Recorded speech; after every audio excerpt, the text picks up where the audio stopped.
God forbid you just stop the car until the track is definitely clear. I mean, When have you seen a hurricane in Texas? Well, it happened that day. What's all-star about having every driver? I mean, it's ridiculous. Good guy, ass. Good guy, can't drive a race car. Sorry. You're listening to the Foreign Fuel Podcast. hello everyone, welcome back to the Foreign Field Podcast. I'm your host, Dom Capilupo, joined by Steve Ray and Wesley Riddle. We're here for a Darlington recap episode. The Goodyear 400 was a pretty solid race, especially if you're a purist of the sport, if you're one of those fans, if you like the 1990s kind of just long run Darlington tire wear, cars slipping and sliding a little bit, that was definitely your type of race. Maybe the more casual fan, it wasn't that great, but we'll talk about that as we get in here. Steve, uh, Eric Jones, top 10, Darlington. I don't know if there's a better duo, at least underrated duo of track and driver than Jones at Darlington. Yeah, especially to get a top 10 finish after the debacle that he had with Denny Hamlin. The problem with Legacy is that their qualifying efforts just have never really been that good. So when he starts 24th, that already kind of puts you behind the eight ball for trying to get stage points. That's really been their Achilles heel. But yeah, to your point, Darlington and Eric Jones, I mean, two-time Southern 500 winner. It just seems like every time, no matter what car Eric's driving, whether it was Gibbs car or the 43 car, just is a great combination. It's great to see, second top 10 for Eric already this season. So it's nice to see that and hopefully some room to improve on. But yeah, to your point, Dom, it was a solid race from a purist standpoint. This is more of the direction that at least what I wanted to see out of a race. I know that there's always room to improve, but I think for the first time of going to Darlington with this shorter track package, higher horsepower, no diffuser underneath, it did provide great racing. And the biggest thing that what everybody's been asking for, tire fall off. I mean, when you're talking about going out there, running 3 laps, caution comes back, and you're coming back in for fresh tires again. That just shows of the kind of surface that Darlington is, a cheese grater of sorts.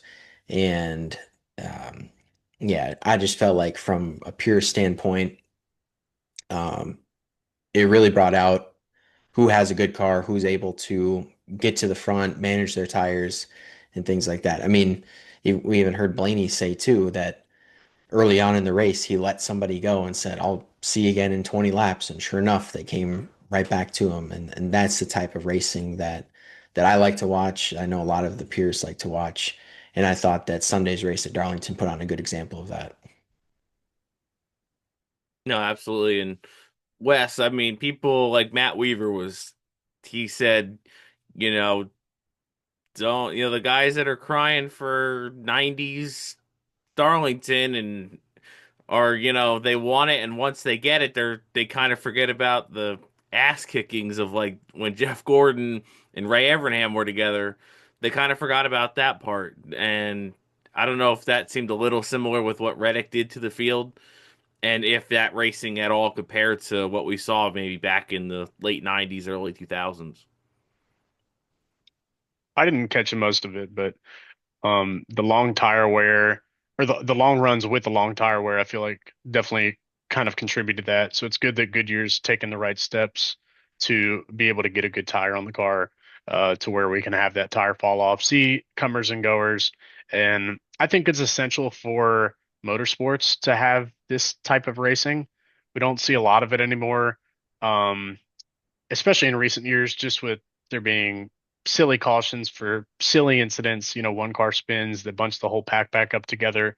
And then obviously stage racing has kind of changed the game, and we still have it, but it's nice when we can get these long green flag runs because that's just traditional racing where we can actually see who is able to be the best when it comes to saving their tires.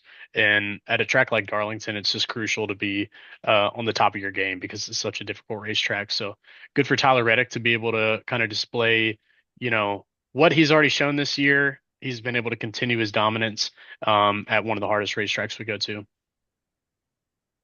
Yeah, and you see on the Jeff Gluck's good race poll, 77.2% said yes to a good race, which is a good number for a race like that. You only had one caution for incident with Zillich getting into Riley Herbst. So really 3 cautions all day in a 400-mile race is, pretty good and kind of unheard of. And we've kind of seen that the last couple weeks. Vegas, there was only, I think, one caution for incident as well. And that was also just a pit road deal. Just someone just not waving into pit road, which we saw again this week. Didn't bring out a caution. And we'll talk about that as we get through the episode. But that race, it was nice to see. It was tough to pass because that's just the nature of the beast of Darlington. But if your car was good enough, just like we saw at Las Vegas and Phoenix, if your car was good enough, you were going to get back through the field there. And if you look at the last 3 weeks, the winner of the race has had trouble on pit road and has been sent to the back actually via penalty. You look at Ryan Blaney, did it multiple times at Phoenix. Denny Hamlin had a speeding penalty at Las Vegas and came back up and won that race pretty, shorthandedly. And then this week, you saw Tyler Reddick have to change a battery at the end of stage 1 and was able to get back to the front. So I think it's showing what the high horsepower could do, and the steps they're making. Goodyear, everyone is just making progress now that the best cars can still drive through the field and not be just stuck back in 20th for the rest of the day because of one mistake. Yeah, there was a time before this where the last 3 weeks that we've had with the racing, the 3 winners that we had, I mean, they were the most dominant guys: Ron Blaney, Denny Hamlin, Tyler Reddick. But there was a time just a few years ago where they wouldn't have come back through the field. They wouldn't have won these races. It would have been a crapshoot almost. And like you said, they would have been marred in traffic. It was just such an arrow fight, a fight for, and it still is at times, but it's definitely not as profound as it was. I would say 3 or 4 years ago, even last year. And yeah, it's just nice to see the guys that are deserving win it. I mean, it's not a fan favorite thing. You don't want to see the most dominant guy in each race win every race because there are variables that can play a factor. And that should play a factor at times, but then again, it's just refreshing to be able to get this kind of change of pace. And I think it's something that we needed, but also it shows who are the elite in our sport. We're already seeing it. We've seen it the first, it seemed like Daytona, Atlanta, Coda, question marks, but in the last 3 weeks with Phoenix, Las Vegas, and then obviously Darlington, we're seeing the true elite in our sport emerge. Yeah, Wes brings up a good point with the aero dependency.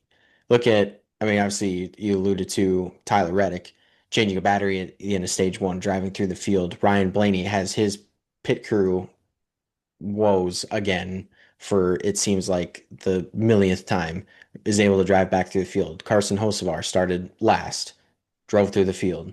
So it was it was still, you were still able to pick your way through the field. Tires still mattered.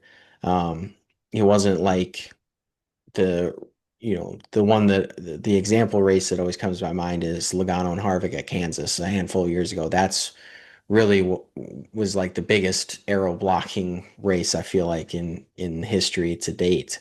Um, so yeah, that is nice to see. And if we can, I think the teardown guys brought this up too. It's like, don't touch the mile and a half package though. Leave that. This package doesn't need to necessarily come everywhere. I'm curious to see how it's going to handle at the upcoming races that we have, like Martinsville and Bristol.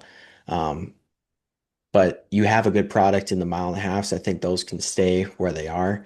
But for places like a Darlington, I'd be curious for how it handles at a place like be curious, somewhere like Nashville, be curious if how something like this would handle. So, it was nice to see the comers and goers, I guess is what I'm getting at, in that you were able to have a good car, muscle your way through the field, and it wasn't just, oh, Blaney had a bad pit stop, now he's back in 25th and he's going to be stuck there the rest of the day. So that was nice to see for sure. Now, speaking of Blaney's pit crew, something's got to happen because this is not just slow pit stops. This is like what should be day-ending, mistakes with leaving the loose wheels. And I mean, luckily he's been pitted behind a teammate because if he's the farthest down Penske stall, he drives onto the racetrack and then the tire comes off. I mean, that's probably a day ender because who knows how much damage you get on the underbody because of that. Then you lose, crew members for multiple weeks due to suspension. You get held 2 laps. So something's got to happen here because they're not going to get away with it every time it happens. And it was honestly shocking to hear a Team Penske pit crew was ranked 33rd in the Cup Series going into Darlington. I mean, there's only 3 teams you're better than.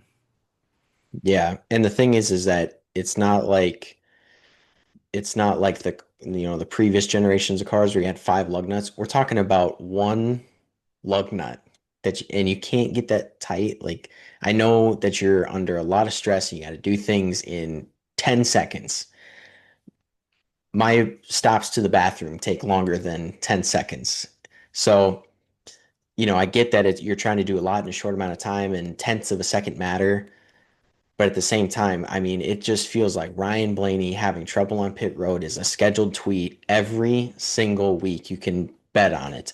Actually, we'll get into it with Anthony's segment in the preview episode, but I feel like putting some money on Blaney's pit crew having some problems would cash you in on some money because damn, it just feels like every week you can just bet on Blaney having a good car and something going wrong on pit road. Um, I mean, he finished third in the first stage, but obviously having that issue on pit road, that cost him points for the second stage. He easily would have ran top 10 in the second stage. And so that cost him anywhere from 1 to 10 points for the second stage. And, when you're in a point system where every point matters, I mean, you just cannot make the same mistakes week in and week out. It's always something with that crew. And And especially to so, be 33rd too.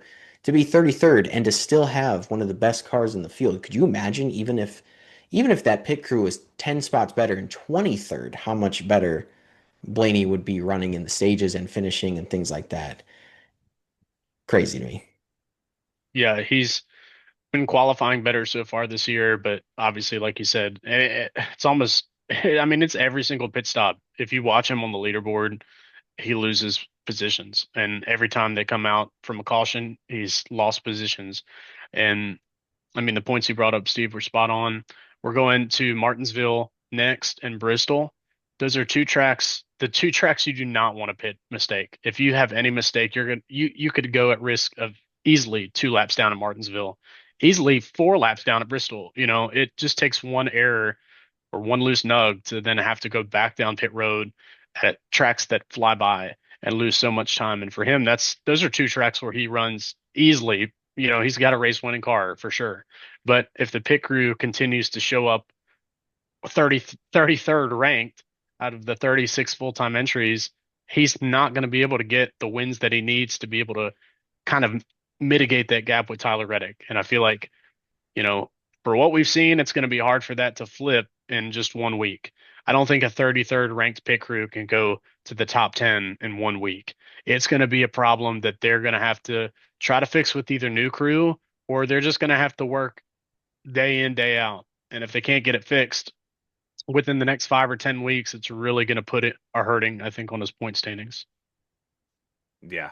And you look, he's not going to be able to compete with Tyler Reddick for this regular season championship if this trend continues. Because Reddick has built up a 95-point lead. getting his fourth win of the season. Absolutely remarkable. Hasn't been done since 1992, with Bill Elliott winning the first 4 out of 6 races in the season. And what this team is doing is really, I mean, unprecedented with at least this era of car. I mean, you look at the next gen car, the most wins you see is 6 in a season, and he's got 4 through 6. Remember my prediction for Christopher Bell to win 9 races last year? Well, if I had said Tyler Reddick was to win 9 races, it'd be looking pretty good because that team is firing on all cylinders. They're bringing fast race cars. They not as good the last 2 weeks before this one, but still salvaged, an 8th place finish, a 13th place finish, maximize the points on days where their car isn't the best in the field. And even while changing a battery, Tyler Reddick still scored 70 points. And that team really shows, they're not going to let that phase them, a mistake or a mechanical failure phase them, and they're going to keep on rolling. And I mean, point stays like that, it's going to be tough to catch Tyler Reddick and pass him. Obviously, there's probably are days ahead where something happens early, scores 3-4 points.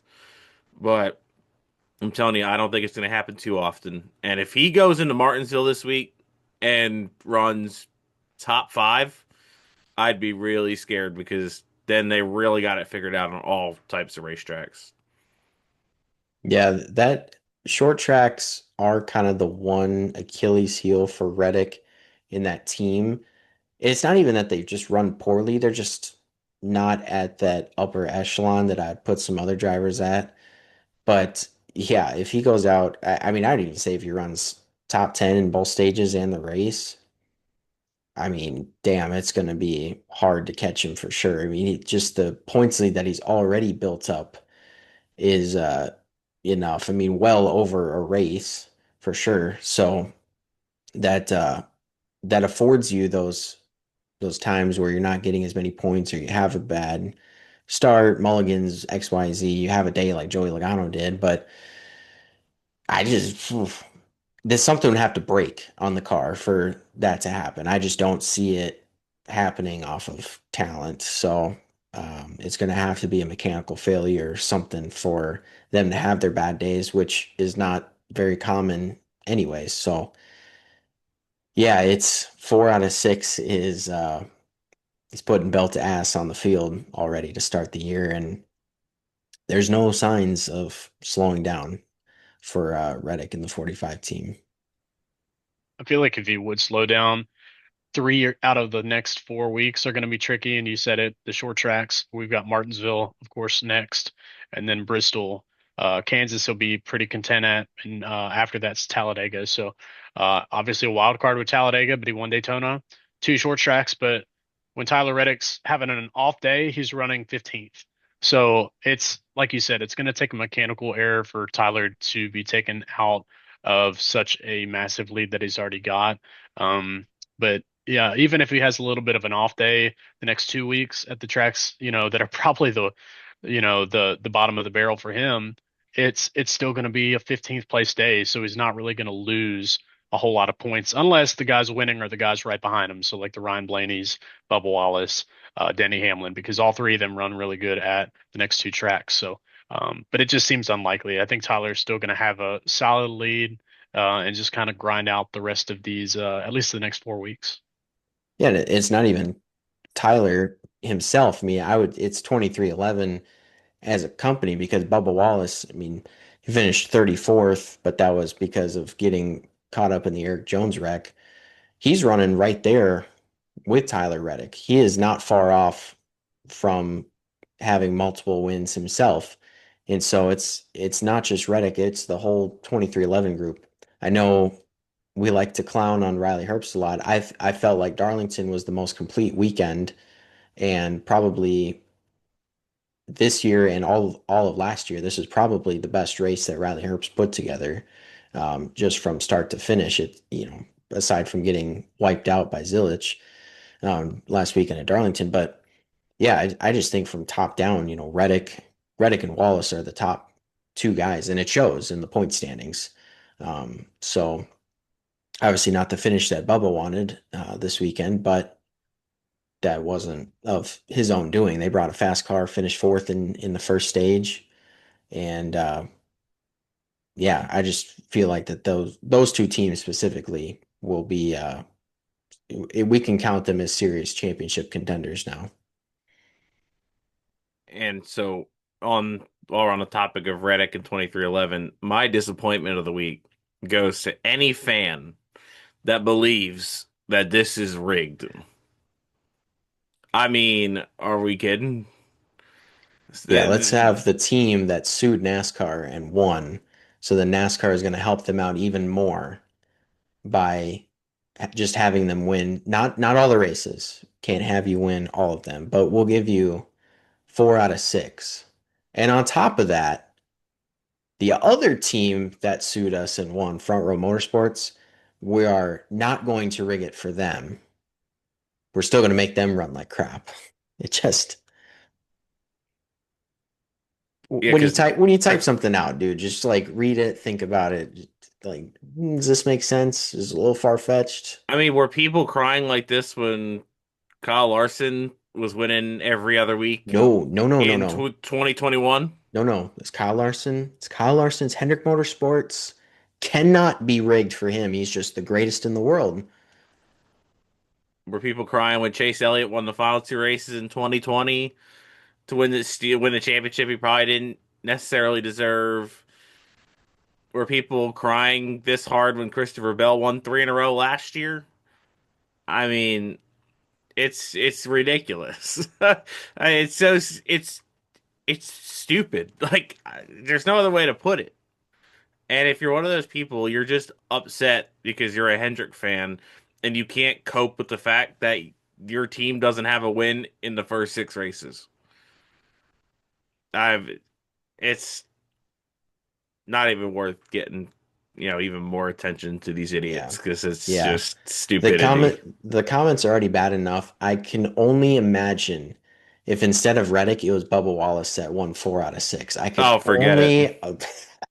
Twitter would be having a Forget that. meltdown right now. Facebook would burn down. Facebook would burn. It would be wiped off the face of the earth. I mean, have you seen these like fake AI generated news stories? Yeah, I have a big problem with those, and it's because those pages just the most blasphemous stuff, like the wildest, fakest stuff. Dale Jr. wants Bubba Wallace out of NASCAR is one that I read. And I look at this page and it had like 15,000 likes on this page. And I don't know why. It's all AI crap. Thankfully, our social media has been growing. I'm very thankful for everybody that's been following, but it's like we are actually trying to post like legitimate content and do stuff like that and like trying to have a legitimate following. And some days it is a struggle to gain that traction. And then here's just this AI slop crap. Yeah, I could go on and on with the with the words after it of what I want to say, but it's like, yeah, no problem. They're getting tons of engagement. It's like I don't want to have to play this game of just posting absolute fake AI crap to get clicks. That's not authentic. I just don't want to play that game. It's just stupid. It's stupid coming across that. It grinds my gears. I hate it. I do get a chuckle out of it, I will admit. But then I'm like, this is stupid of what I'm reading. Like I saw one today. It was a picture of Chase Elliott with Amy Earnhardt, and they're in the delivery room. Like Chase Elliott has his first kid. Like what? I have to see that one now. I haven't seen that one. Like they made up some random name for the chick, but it was like clearly a picture of Amy Earnhardt. Like it, but again, yeah, I'm sure that post probably had 20,000 likes but anything against Bubba Wallace on Facebook, it's just we had somebody on one of our TikToks. I wish I could remember which one it was. Anyway, it doesn't matter.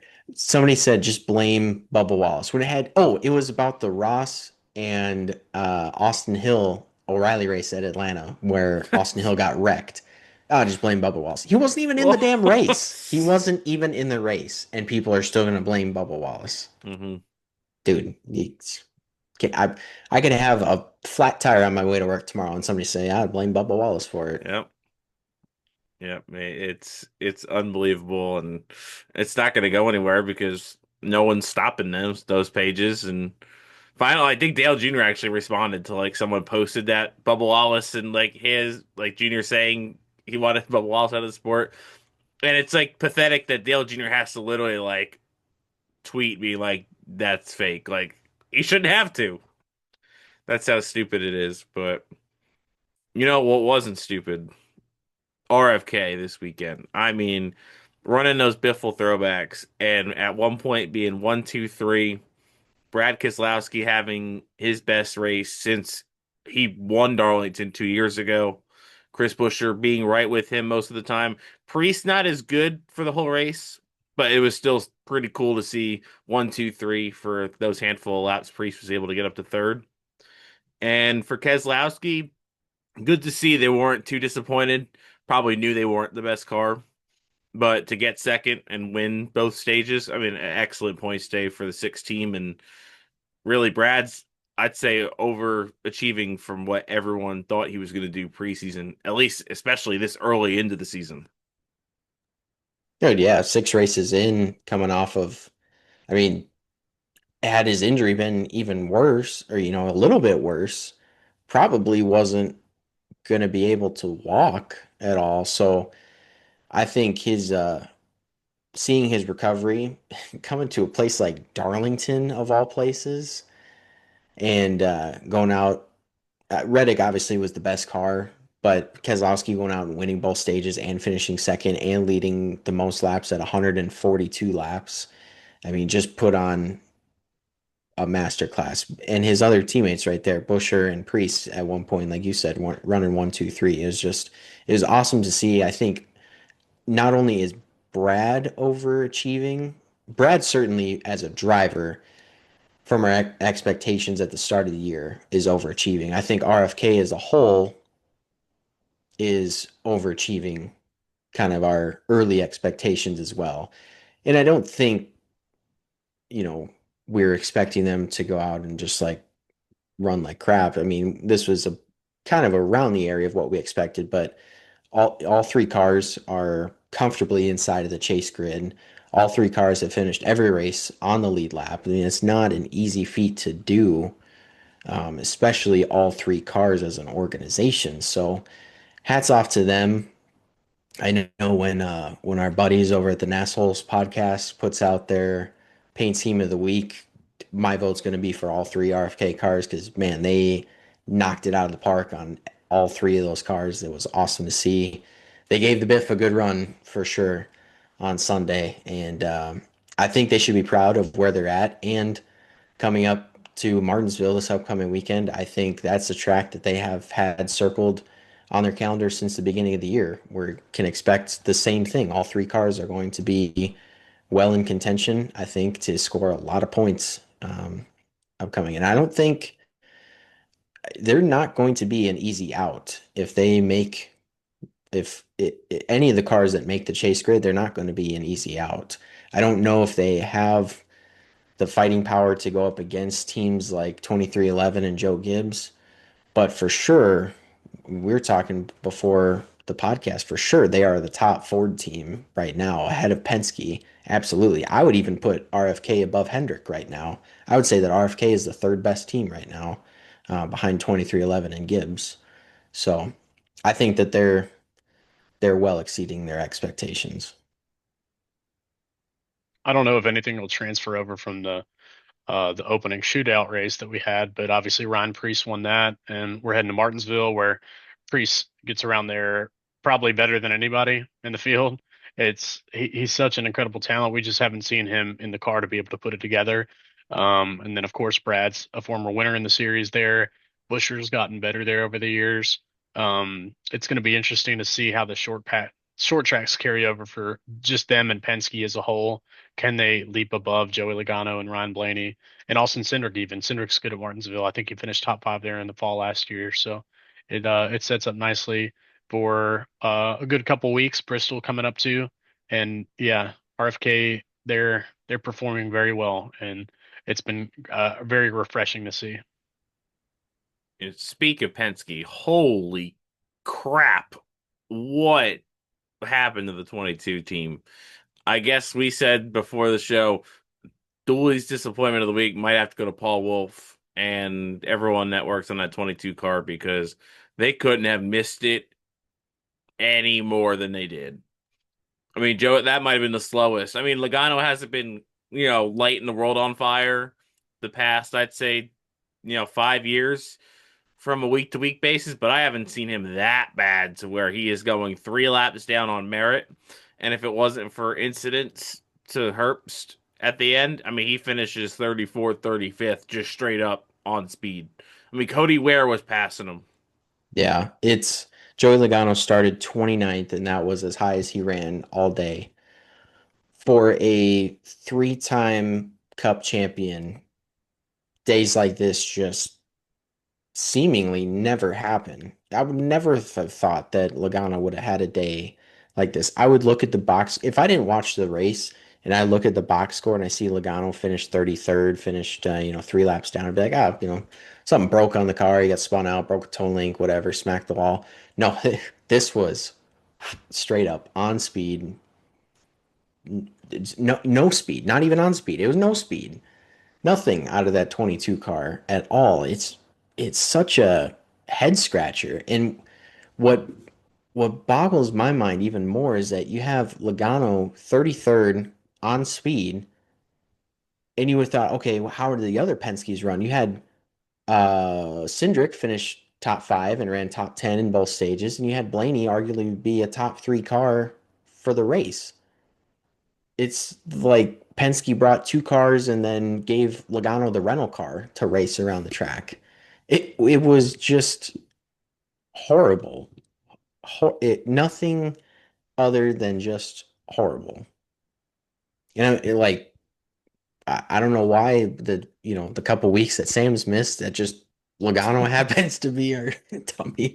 The 22 team happens to be his dummy of the week. But man, I I'm speechless, dude, at just how terrible they were. I mean, that was so bad. I don't even know if you could be concerned. I just think that was such an off-putting race. Like, if he goes to Martinsville and is way off again, then you start panicking. But I mean, Logano's not that. That 22 team is not a. They're not a team that racks up points. And now you're sitting tied for the final spot in the chase. I mean, he's no lock to get into the chase at all. Because there's not a race you're going to go to outside of Atlanta and Talladega, and you're going to say Joey Logano's the favorite or a favorite, really, at all to win. So I'd be worried if I'm the 22 team in that aspect of making the chase. I don't think they're obviously not going to run 33rd every week, but you know, locked into the chase is not a thing for that 22 team. It'll be interesting to see how Austin Cindric does compared to him, since Austin Cindric's on the hot seat this year.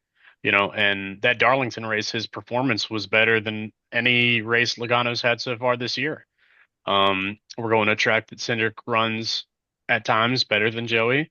There were times last year, quite a few, even though Joey finished way higher in points, Cindric ran a majority of those races better. So if Cindric can get better finishes, I I don't think finishes are going to be the only thing to keep him in the seat, but it would be a statement if he's able to outrun Joey, because then you could say you outran a driver that's considered one of the best in the sport. So it's going to be interesting to see, because they're both, like you said, right there on the cutoff line for Joey.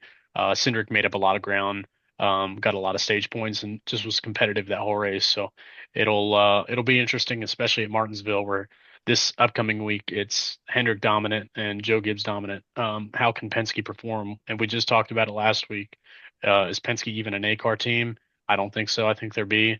I put 2311 ahead of them. Put RFK right with them at the moment. So it'll be an exciting few weeks as we start off, I guess, the next stretch of 6 races. We've had 6 so far: Martinsville, Bristol, Kansas, Talladega, Texas. So it'll be shaping up for, I think, maybe a different tone for the rest of the year. Yeah, just finishing up with Logano real quick. My panic meter is starting to creep up on them because I hate to keep comparing the point system that we had before, the win and you're in, but that's what helped Logano get to the postseason for a lot of those years. Look at last year, he had one win at Texas and was, I don't want to say irrelevant for most of the year, but certainly was not beating the heavy hitters by any means. So you look at this year where all the points matter. Dude, you have a day like this in 33rd. And correct me if I'm wrong, outside of Daytona, I think the next highest finish that Logano has had is 15th. Did I see that stat correctly? I don't know if either one of you guys saw that, but that's dude, if you're gonna have that kind of a year, dude, and floating around 16th in points, and you still have a couple guys outside of the chase grid looking in, Chase Briscoe being one of them.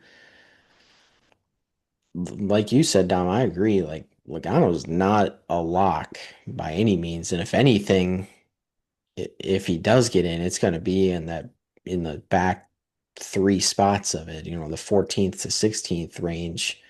There's is he going to are they capable of going out and winning? Yes, but one win, even two wins is really not going to be enough. You're going to need to go out and have a day like Keselowski, Blaney, get those 45, 55 point days.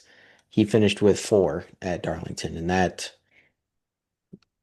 is not going to get you anywhere close to the chase grid. The guys right ahead of him in points are Spire, and Spire right now has an incredible amount of speed compared to those other two Penske cars, and particularly Joey. Daniel Suarez has had the one of the better starts of his career. Just even though he's been in a car that's not obviously Stuart Haas or Joe Gibbs, but he's been very competitive. Even the Phoenix race he didn't finish, and then Carson Hocevar, 2 top 5s already this year in Darlington. The way he was able to come back through the field was very impressive. And then Michael McDowell, his COTA performance was impressive. And then at Phoenix was able to get a top 10, ran pretty solid at Darlington. So, and then obviously every road course we go to is in the regular season. It's not in the chase. So that's going to help Michael McDowell.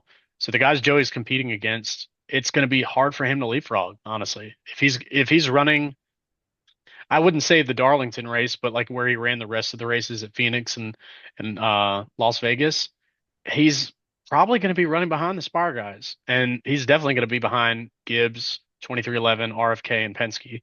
And it's going to be tough. It's only a The matter only of time guy before that, Briscoe passes him. yeah, I mean, Briscoe's sitting 22nd in points right now. He's sitting 21 points behind Logano. That can be flip-flopped in a race or two, realistically. Outside of that, I mean, right now Logano's tied with McDowell at 139 points, right? So they share the spot for 16th. AJ right behind them in 18th. I don't see AJ, leapfrogging those guys. Zane, he'll be close, but I don't see Zane doing it. Ross, Trackhouse has no speed right now, so I don't have any faith in the Trackhouse cars right now. Cindric, again, good performance at Darlington.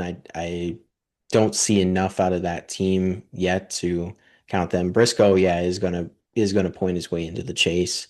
And then you look at guys behind him: Kyle Busch, Eric Jones, John Hunter Nemechek, and then so on and so forth. So I mean, yeah, Logano's gonna be a bubble driver. I feel like for the majority of the season, we're gonna be bringing up his name a lot on the bubble of the chase. So 21 points is the deficit that Briscoe has to make up on 16th.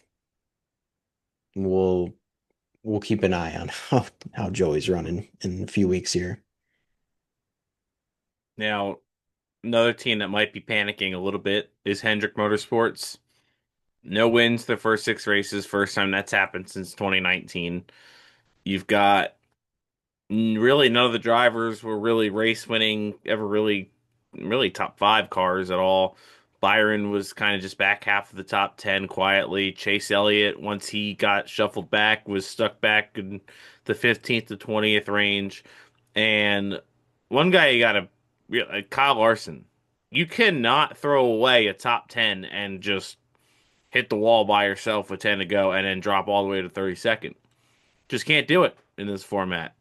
And you look at Larson, he drops what you'd say being safe 20 points.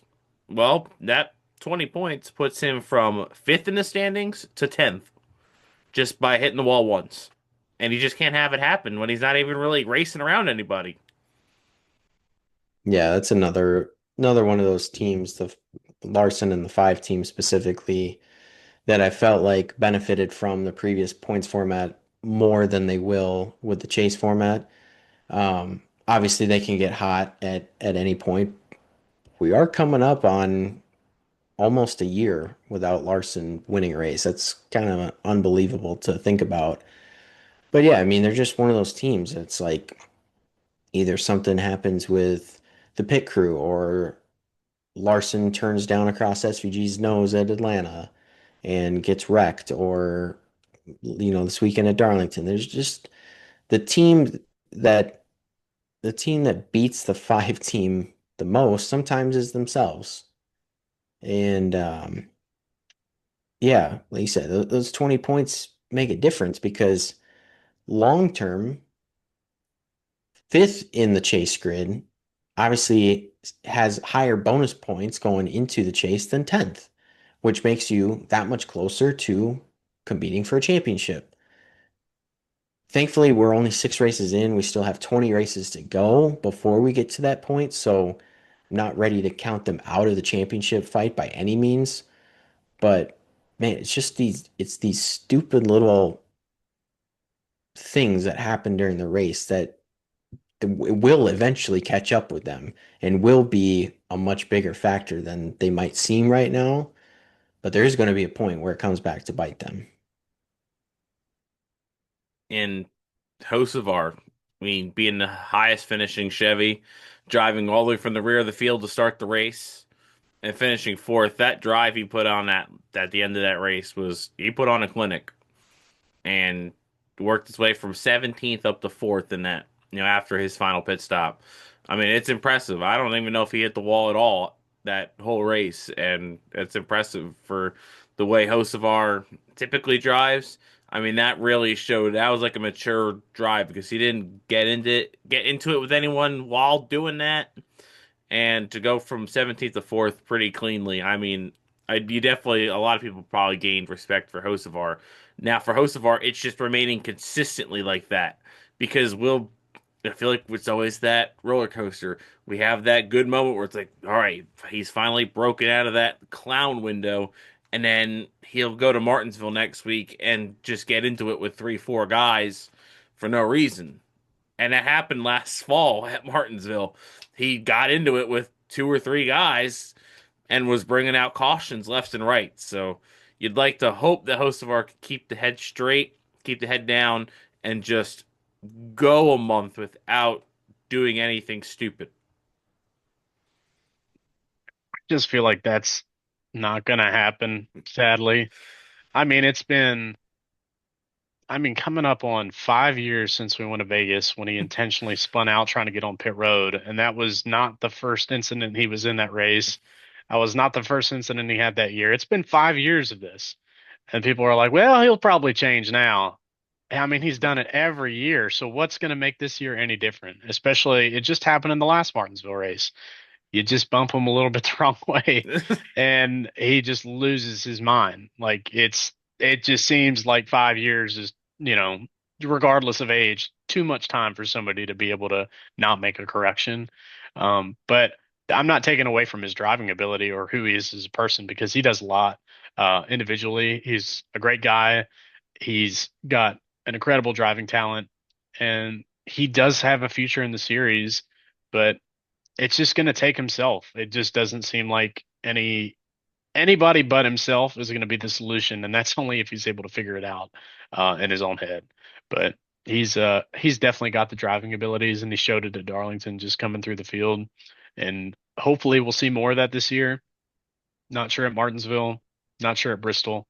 I mean, the next 2 tracks could easily take him from 13th in points if he's not careful, all the way down maybe to 25th. right? It's still a tight margin. And then obviously the room for error these next 2 weeks is going to be very, very thin. And each lap, you just got to keep your head on your shoulder, got to keep a cool head. And I'm not sure if he can do it, but he can prove me wrong. He can prove all of us wrong. The thing with Carson that and I'm sure people are already in his ear telling him this is that piece of advice. If you have a 12th place car, your car is just 12th is the most you're going to get out of it. Just take the 12th place and move on. You don't try to take your 12th place and get to 8th and then end up finishing 28th, right? Play the long game here and just take what your car gives you. Get through the next couple weeks. You know that he's probably going to be fast at Kansas. We know that he's a really good super speedway racer, so he'll be good at Talladega. I feel like the short tracks, we talked about how they're kind of the Achilles heel with Reddick. I feel like it's still kind of the case with Hocevar as of right now. So yeah, you just get through these weeks, take what the car and team gives you. Obviously, obviously hope for a good race. Don't hope for a Logano type of race, but you know, just take what the car gives you. Don't beat yourself is the big thing. And then get to these next few tracks down the line. Start to piece together some good finishes. Don't hurt yourself. And I think that they'll be in good shape.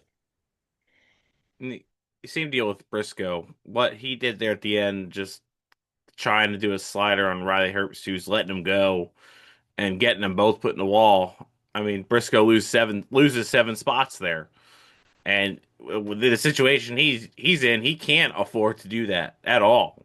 And just felt like the wrong time to be trying to be that aggressive. Really not fighting for anything. He maybe loses 1 spot if he gets caught and passed, but yeah, it's not the time to be doing that. And so he's still sitting 22nd in points. And bad luck has been hurting the 19, but it doesn't help when you make moves like that. And Briscoe's had he's had an issue there coming down, late into these races where it comes down to being aggressive, trying to win, and he's gotten himself caught up in incidents where Little just kind of steps over the line trying to win a race, and here it's just trying to hold on to 5th place. Just got to be a little smarter than that, knowing the point situation. It's so crazy how similar Bill, and Larson are, because it's like the moment once they step over, it's like their dirt track intuition kicks in and they just go all out. And those three are notorious for spinning themselves out and getting into the wall and just making errors that you don't need to make late in races that cost you a lot of positions. And yeah, it happened obviously this week, and I felt like yeah, Briscoe was in a prime position. Didn't lose out on many points, but obviously it all adds up to the ultimate chase that we're going to have at race 27, which starts with Darlington again. So, you can't have that same error. Hopefully he'll know, and he's got the ability to know that he can't make that in the first race of the chase. He's going to have to be careful and just play a more conservative approach. And obviously, when he has a good car and he's able to keep it together, he's finishing top 5. So for him, he's going to be able to make up that gap. He is 22nd in points, but I really don't think there's any nervous energy or any reason to sweat for a Chase Briscoe fan to see him be able to race his way in. And I thought, yeah, the wreck was kind of similar. I felt like we didn't talk about any of the wrecks in the race, but the Denny Hamlin, Eric Jones wreck, this wreck with Herbst, they were kind of similar in the way where I think a lot of the time at Darlington, you kind of uh, when you commit to a corner, you go in a really swooping low to slot up, and neither of those situations worked for either of them to where you carry too much speed in the corner and then you make contact with a guy on the outside wall. Both of those incidents kind of a little different but similar in their approach were like how Tyler Reddick took out Chris Buescher last year or 2 years ago. I feel like all of them kind of have their own similar elements to where, yeah, you just carry too much speed in the corner and it's costly if the other driver, sticks to their line. But all in all, yeah, Briscoe, don't worry about him. He'll be, I think still, even though he's 22nd in points, he could easily make it back up to top 5. I don't know if he could get to where Reddick is. That's if Reddick has a lot of critical mistakes. Same with Blaney, Bubba, Hamlin, Chase. But I think that he could still win the championship if he just gets, more content in his driving style. Yeah, and you brought up those wrecks. So obviously, we saw Denny Hamlin get in the back of Eric Jones. That got Bubba Wallace. That kind of ended Bubba Wallace's day. And that's another, bad pit stop is what got him back there into that hornet's nest to be caught up in a wreck like that. And then you saw the Zilich and Riley Herbst deal. But the big controversy is again, those my disappointment from before. These same fans that think it's rigged for 2311 are the same fans that are saying Tyler Reddick's an idiot. He just ran over Chris Buescher for no reason. And they're the ones saying that Chris Buescher should have gotten out of his car onto the front stretch and, tried to beat Tyler Reddick's ass for that move. But there was no move that Reddick made. Chris Buescher got passed by Keselowski, and Reddick was right behind Keselowski to follow through on the inside. And then his team tried to call him into the pits down the backstretch with no warning. And there's absolutely nothing Reddick could do. And honestly, if you're the 17 team, you're lucky you still finished ninth after that. I mean, the fans just really, showed their true colors this weekend for sure. Yeah, it was amazing that Busher didn't break a toe link on the contact with the wall there, because that was not a slight hit to the wall. I mean, that was almost day ending for them. It's just the only thing that Reddick could have done was the only way he would have known that Busher was coming to pit road is that if he was psychic coming to pit road. But yeah, everybody's trying to play these games. You don't want to show your cards that you're coming to pit road, but at some point you're like, just from a safety standpoint, like, damn, dude, it would be one thing if maybe there was, Busher had a straightaway on the next car, half a straightaway on the next car. That'd be one thing, right? When you have enough time. But with how close Reddick was, use your brain a little bit, dude. Like the whole team, not just Chris himself, but the whole team. At some point, like, just use your head a little bit. You have a race winning car, a car that could easily have finished top five, if not contended for the win. And then they were, like you said, they were lucky to finish ninth. It could have been way worse, probably should have been way worse that they were. So they should be thanking their lucky stars that they still got ninth out of it. Yeah. And if you really wanted to get to pit road that bad, maybe you tell Chris to just let Reddick go there on the backstretch and then dart down the pit road, because that 3/10 you give up letting Reddick pass will be made up in that 3 seconds you're going to gain by undercutting him to pit road. So just very poorly executed and, strategy wise and execution wise by the 17 team there. Kind of throwing away a top three run, I'd say easily for Busher and the 17 team, but still sitting seventh in points. Nothing to really be too upset about.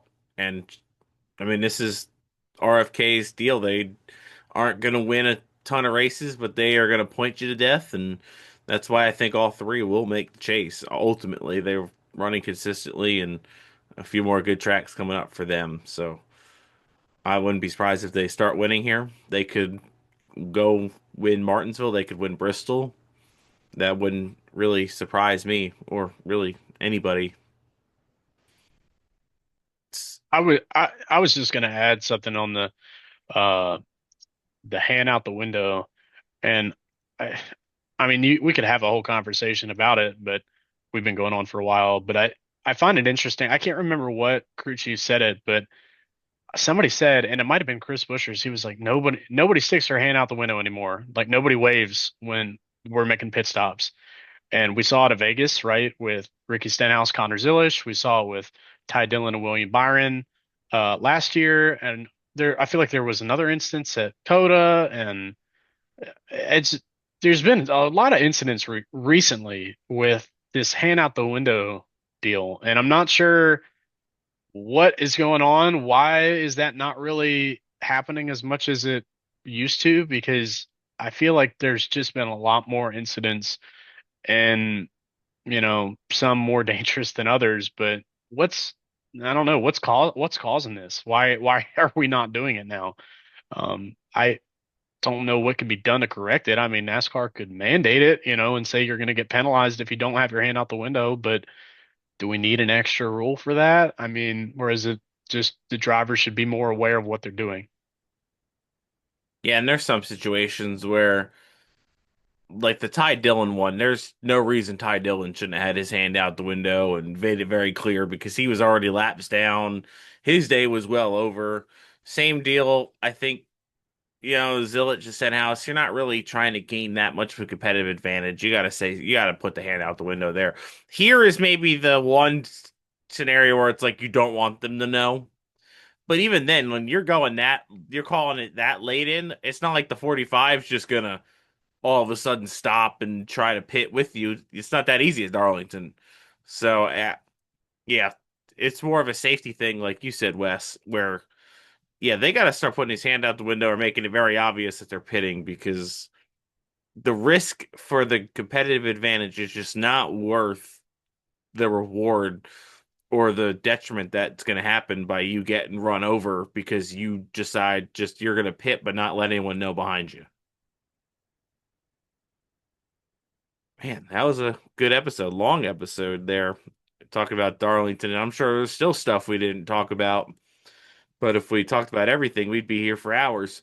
Yeah, didn't even get into the O'Reilly or the truck race. But they put on great races as well. Shout out Corey Heim, dude, for, I mean, blowing the doors off of Ross in the final laps. I was so excited. So excited. I was like, man, I think Ross is gonna do it. Phil Golden on the box, our buddy Matt, who Yeah. was just on the podcast a few weeks ago. I was like, man, he's at the track, thought he was gonna win. And then here comes Corey Heim in the 5 truck, just hooks it to the bottom and up round he goes. But Justin Allgaier continues to be great in the O'Reilly series as well. No surprise there. Yeah, just a great weekend. Darlington is just such an awesome racetrack. So much history there. Such a unique racetrack. There's no other track like it. Um, it just always seems like whenever they go to Darlington, just puts on an awesome race. And I hope one day, pretty soon, hopefully, that we can do a Four and Fuel live episode from Darlington. That would be sick. Absolutely. And And one other thing too, we talked about it last week. I found the Terry Labonte hat. So OG Four and Fuel podcast listeners will remember the Terry Labonte hat. oh man, perfect timing for that. And the one stat I'm going to leave us off, with is Corey Heim has 24 wins in the Truck Series in 92 starts. I mean, that is ridiculous. I mean, he's winning at a higher clip than Richard Petty did against the Dyno Runners back in the 60s and 70s. And so that's what we'll leave you off with. We'll be back Friday for the listeners to preview Martinsville. Should be a fun one to break down and preview there with all the segments for sure. So for Wes, Steve, I'm Dom, and we'll see you Friday talking Martinsville.